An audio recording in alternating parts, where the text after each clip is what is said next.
Once upon a time, in a far-off kingdom nestled between rolling hills and lush forests, there lived a young and radiant princess named Isabella. Her beauty was renowned far and wide, but her charm was known to only a few who had the privilege to meet her.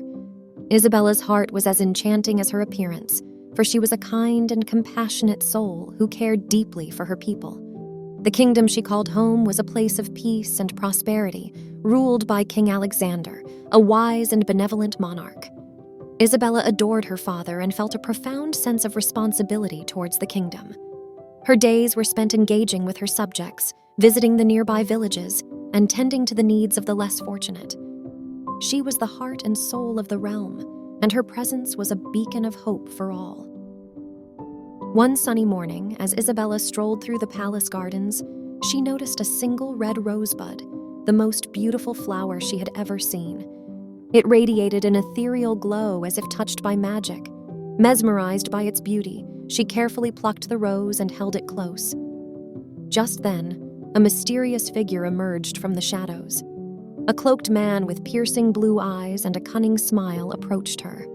"Princess Isabella," he said in a smooth, melodious voice, "you have chosen the most exquisite flower in the kingdom." Isabella's heart raced as she felt an inexplicable attraction to the stranger. "Who are you?" she asked, her voice trembling. The man introduced himself as Lucius, a traveling merchant from a distant land. He presented her with a small vial of fragrant perfume, claiming that it was a gift of appreciation for her grace and beauty. Entranced by his charm and the enchanting rose, Isabella accepted the gift without hesitation. As she inhaled the sweet scent, her vision blurred, and her legs gave way. She fell into a deep slumber, and Lucius caught her in his arms. He smiled triumphantly as he cradled the unconscious princess. Unbeknownst to anyone, Lucius was no merchant. He was a sorcerer with a dark agenda.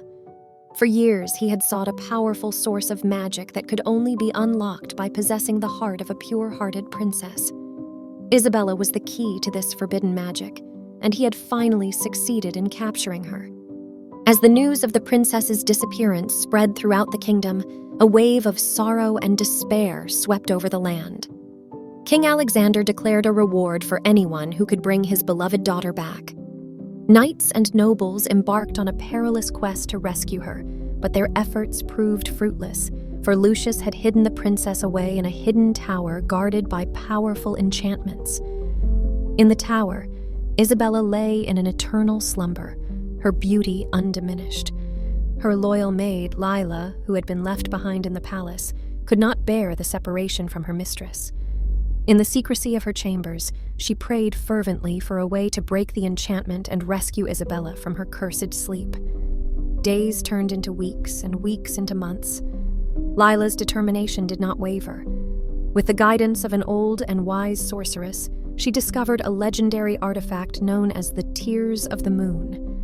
It was said to have the power to dispel any enchantment, no matter how potent. Armed with this knowledge, Lila set off on a treacherous journey to find the Tears of the Moon. Her path was fraught with danger, but her love for the princess gave her strength. She battled mythical beasts, crossed treacherous rivers, and navigated enchanted forests.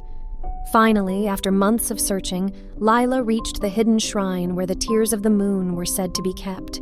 She retrieved the glistening silver tears and rushed back to the tower where Isabella lay. With trembling hands, she sprinkled the tears over the sleeping princess. The enchantment shattered like glass, and Isabella stirred from her slumber. Her eyes opened, and she looked into the familiar face of her devoted maid. Tears of joy streamed down their cheeks as they embraced. Together they devised a plan to return to the palace and confront the malevolent Lucius. Isabella's heart was no longer pure, as her ordeal had exposed her to the darker aspects of the world, but her love for her kingdom and her people remained unshaken. Back in the palace, Lucius sensed the weakening of his enchantment and grew anxious. He had grown fond of the stolen princess, and the prospect of losing her was unbearable. As Isabella and Lila burst into the tower, a fierce battle ensued between the sorcerer and the two brave women. With the combined power of the tears of the moon and the love they had for their kingdom, Isabella and Lila defeated Lucius. The kingdom rejoiced as their beloved princess returned, stronger and wiser from her ordeal. Isabella's grace and charm were more radiant than ever, but she had gained a newfound wisdom and strength that endeared her to her people even more. The kingdom flourished under her rule, and her love for her subjects knew no bounds. And so the tale of the stolen princess became a legend, a testament to the power of love, bravery, and the indomitable spirit of a princess who refused to let darkness conquer her heart.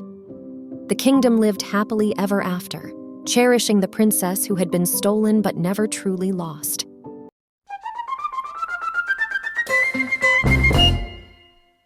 If you liked this video, then don't forget to like and subscribe our channel as well as press the bell icon.